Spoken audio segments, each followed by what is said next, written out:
Hi, ex-Jehovah's Witnesses, current Jehovah's Witnesses, and anyone who's just stumbled on the site.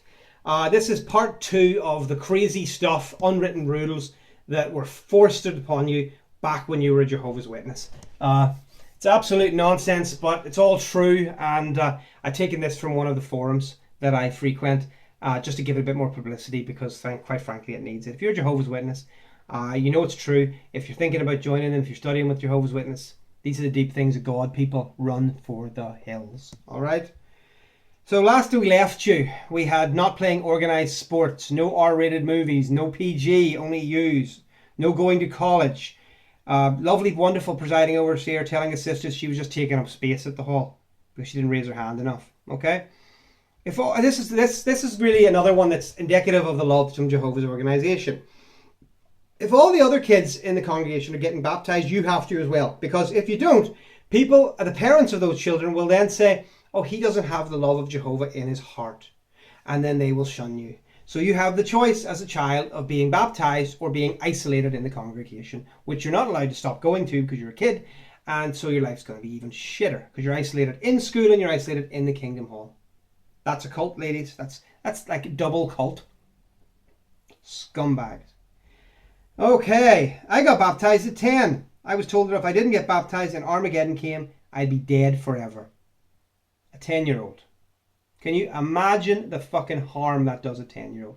I was baptized at 12. I really wanted to be baptized, so I can't really blame them. I would have got baptized earlier, but they fucked up the questions. It's true. Honestly. Couldn't run a piss up in a brewery. No denim in the Kingdom Hall. That's true. I remember that. No denim in the Kingdom Hall, right? This is a doozy. I love this one. Here's one. I went to a circuit assembly. It was about 80 miles from home. I didn't have a car at the time, so I rode up with some friends, but they decided to stay on for a few extra days. I had to go back to work, so I grabbed a ride with a pioneer sister and her daughters from our hall. I too was a pioneer. I was counselled about what could happen with me and 3 females in a car and how bad it looked. So the Jehovah's Witness elders, right, were so confident in their pioneer sisters that they were worried that her mother and her daughters were going to have some kind of 3-way gang rape against the poor brother. Oh, women, you are treated with such love and respect in Jehovah's organisation. You are lucky, lucky ladies. Okay, I was on my way out at this point, pretty outspoken. I was removed as a pioneer because I told them they needed to examine themselves if that was what they were thinking. It was only a matter of a month later that I came out and left. Good for you. I am glad that you are gone. I've been out for 20 years and it all seems so odd now. Doesn't it? Doesn't it seem so odd? Oy. Idiots. Oh, the nylons thing was beyond stupid. No dress pants too. Nonsense. Just control. Absolutely. It's all about control. Okay? Because it doesn't change anything. It doesn't change how you'd be as a person. It's all about getting you to just kowtow, bow down to these little god men in your Kingdom Hall. Oy. Wearing a jacket and tie in hot, humid weather. This is absolutely true, right? Because Jehovah will only appreciate the love that we brothers have for him if we have been sweated down to a block of molten fat, okay, on a hot summer's day. That is it. Oh, I saw a beautiful one here. A sister was told off because, on this thread, she was told off because she went out on service in minus 35-degree weather dressed as a man. Oh, the slut! What was she doing? She was wearing long johns under her dress.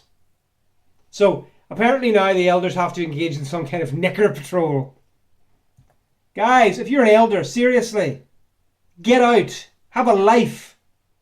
Dragged into the back room for counselling. No, not me, but a young man I knew because he wore shiny dark green shoes for a talk on the platform. Oh my goodness. Well, we all know what green is the colour of. Green's the colour of greed. That must be a new colour. The Jehovah's Witnesses have always got new things to worry about. Oh. Head coverings. Ladies, Jehovah loves nothing more than you putting a small tea towel over your head to show your submission to the authority of a 12-year-old boy before you go out in service. Oh, I remember that. They did that for me. Oh, God, I was so embarrassed for Jill Bannon. But she did it. She put her little hat on, okay? Good God in heaven. Oh, presiding overseer telling me I had too many worldly books on my shelves, and if I didn't change them, I wouldn't have time to read the precious Watchtower literature. Okay, guys, if you're a Jehovah's Witness and you're watching this, I'm just going to spell it out to you. Your literature is not precious. That's why you give it away for free. Precious things cost money. It's rubbish, guys. It's tripe, trash, garbage.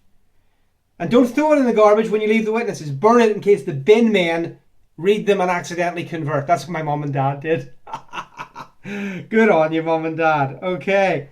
No one can date without being engaged and only have a girlfriend if you're ready for marriage. And if you are trying to do that, you will then be approached by lots of married brothers with that supercilious, you really think you should be getting married in this last days, brother Gardner? Do you think you should? Do you think you should? Bullshit. Of course you should. I've got 2 lovely kids that I would never have had if I was still a witness. You've seen them in some previous videos. Little babies, little cute angels. No, they're monsters. Okay? Oh, God. This is a lovely one. Being told that anything I like too much, like art or music or reading or cats. Cats! What's wrong with cats? Cats are lovely. Cats are like baby humans but cuter. My wife doesn't like cats. I think she's partly evil. She's lovely. She's a wonderful woman. Okay? Love your cats. Okay? That's the point. Apparently anything was a form of idolatry if you put it above Jehovah or his organization. Oh, fucking toodles. This is one of mine. Only having a 4-door car. Ever. For the ministry, don't you know? There's a lot of young brothers driving around in 4-door cars with very fast engines. Because they wanted sporty cars, but they still had to be 4-door. I was one of them. Okay? Because it showed my spirituality. My spirituality. Comfort in my spirituality. Oh, here's another one of mine. Substitute swear words. Yes, indeed. WTF. What is a substitute swear word? Because I don't use them anymore. I just use the ordinary ones. All right. A substitute swear word is your heart condition being the same, even though you're saying flip or heck or golly or gosh. I get told off by an elder for using substitute swear word. The word was flip, which in Northern Ireland is analogous to heck.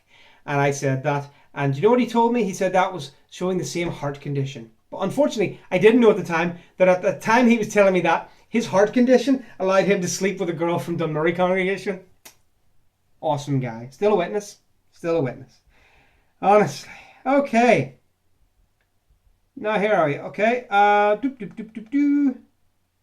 Oh yes, here's somebody bringing out the peace sign was wrong. Apparently there's a peace sign, right?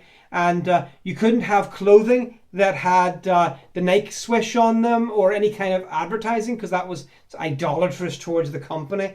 And yet now you can get jw.org buttons and pins and ties and all kinds of bullshit. Because now they're getting money out of it and they're suddenly changed their mind when a bit of green comes their way. Okay? Oy, okay. This is going to be my last one, pardon me, for this video. It's my favourite of the lot. Some people actually questioned me and said, I never heard this, but this is actually in the literature from the late 70s and 80s, okay? So here we go. If you are a brother, don't marry any blacks. Or if you're a black brother, don't marry any whites. Now, it's not because we're racist or anything. We love the coloureds. It's because the cultural differences, you won't mesh properly. The women and the men, they'll break up and fall apart. Better to stick with your own. That's the message. So, anyway, I'm breaking it up at this point because I think I've done enough for this one. I hope you enjoyed it. More crazy nonsense to come. See you in a bit.